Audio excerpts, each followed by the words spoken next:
மிதுன ராசி நண்பர்களே, இந்த வாரம் உங்களுக்கு எப்படி இருக்க போகுது?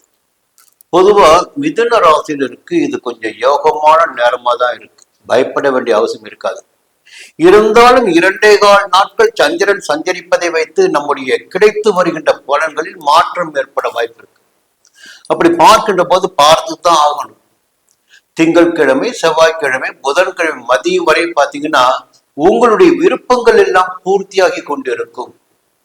வாழ்க்கை துணையின் ஆதரவு கிடைக்கும், நண்பர்களின் ஆதரவு கிடைக்கும், கூட்டு தொழில் லாபம் ஏற்படும், வெளியூர் பயணம் உங்களுக்கு ஆதாயம் தரும், அலுவலகத்தில் ஏற்பட்ட பிரச்சனைகள் விலகும்.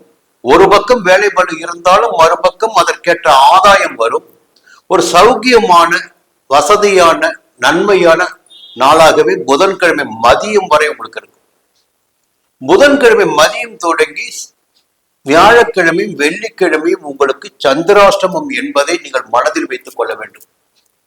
எந்த புதிய முயற்சியும் வேண்டாம். புதன்கிழமை மதியம் தொடங்கி வெள்ளிக்கிழமை வரை எந்த புதிய முயற்சியும் வேண்டாம். ஒரு பெரிய நிறுவனம் நடத்திட்டு வருவீங்க, புதிய முதலீடு செய்வீங்க, கொஞ்சம் அப்ப கவனமா இருங்க. சந்தை நிலவரத்தை தெரிந்து கொண்டு செயல்படுவது நன்மையாக இருக்கும். ஒரு ஒப்பந்தத்தில் கைது போறீங்க, உங்களையும் தவறி உங்கள் கவனத்தையும் சிதறி பார்த்தீங்கன்னா தவறான ஒப்பந்தத்தில் கூட கையெழுத்து போடுவதற்கு வாய்ப்புகள் இருக்கிறது. சிலர் பார்த்தீங்கன்னா திடீர்னு உங்களை நெருக்கடி பண்ணி ஒரு செக்கில் கையெழுத்து வாங்கக்கூடிய வாய்ப்பும் இருக்கும். கொஞ்சம் அவசர தேவை, கொடுங்க அப்புறம் தரேன், இப்படி ஏதாவது கேட்டு உங்களை நீங்க கவனக்குறைவால் அங்க கையெழுத்து போட வேண்டியது வரும். அதனால் பிற்காலத்தில் உங்களுக்கு சங்கடம் நேருவதற்கு வாய்ப்புகள் இருக்கும்.